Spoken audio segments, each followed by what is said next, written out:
Bonjour, merci de nous préférer sur la télé du 21e siècle et bienvenue dans cette émission SARCOM. Vous le savez, c'est l'émission qui vous permet de mieux comprendre l'actualité nationale et pourquoi pas le passage obligé de ceux et celles qui font cette actualité. Alors vous, en tant que reporter, qu'est-ce qu'on peut savoir notamment du déroulé de la cérémonie inaugurale de la 9e législature de la Guinée? Oui, il faut dire que c'était très difficile. C'était une journée de calvaire pour nous, reporters, nous qui sommes considérés comme des personnes, comme des journalistes qui, en tout cas, ne censurent pas de l'information.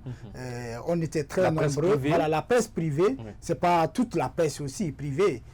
Notamment, il y avait certains médias qui se reprochent, qui se réclament ou dont la mouvance réclame proche d'elle. La surveillance sécuritaire aussi était au-dessus de la surveillance sanitaire. C'est ce qu'il faut comprendre. Parce que, en tout cas, à la rentrée, toute personne qui rentrait, en tout cas, lavait la main, on prenait la température, mais sauf si je n'ai pas vu quelqu'un qui a été isolé parce que sa température est plus élevée. Je n'ai pas vu quelqu'un, en tout cas, qui a été mis à l'écart parce qu'on doute sur la personne. Alors, c'est cette question qui revient avec notamment ce qui s'est passé avec cette restriction vis-à-vis des journalistes de la presse privée. Est-ce qu'on peut dire que la démocratie guinéenne est sauvée, eu égard notamment de ce qui se passe avec cette nouvelle assemblée? D'ailleurs, dans sa mise en œuvre, on commence à faire des sélections, la presse aimée et la presse mal aimée.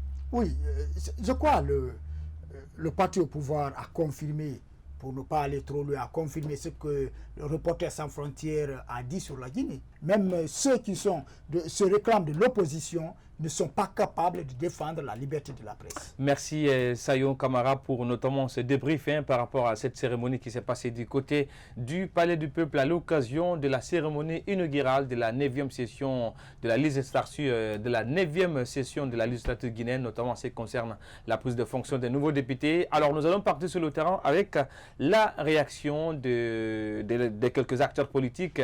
On va commencer notamment par cette interview avec M. Selou Baldé. Il est ancien député uninominal de l'Union des forces démocratiques de Guinée, UFDG. Alors, M. Baldé, bonjour et bienvenue dans l'émission SARCOM sur la télé du 21e siècle. Oui, bonjour. Aujourd'hui, est-ce que ça n'a pas été une bataille perdue finalement? Non, pas du tout. Et je le dis, le combat ne fait que commencer.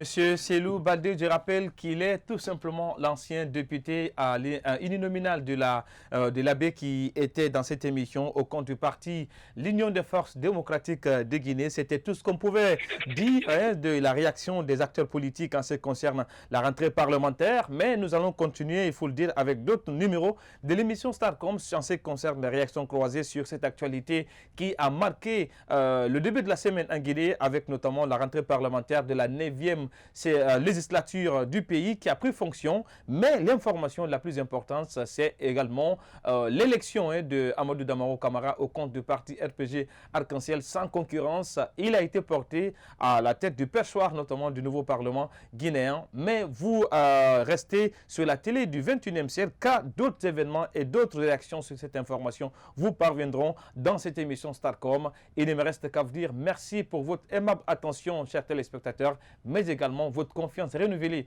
à la télé du 21e siècle. Surtout, restez connectés à cette télé car c'est la référence de l'information en Guinée.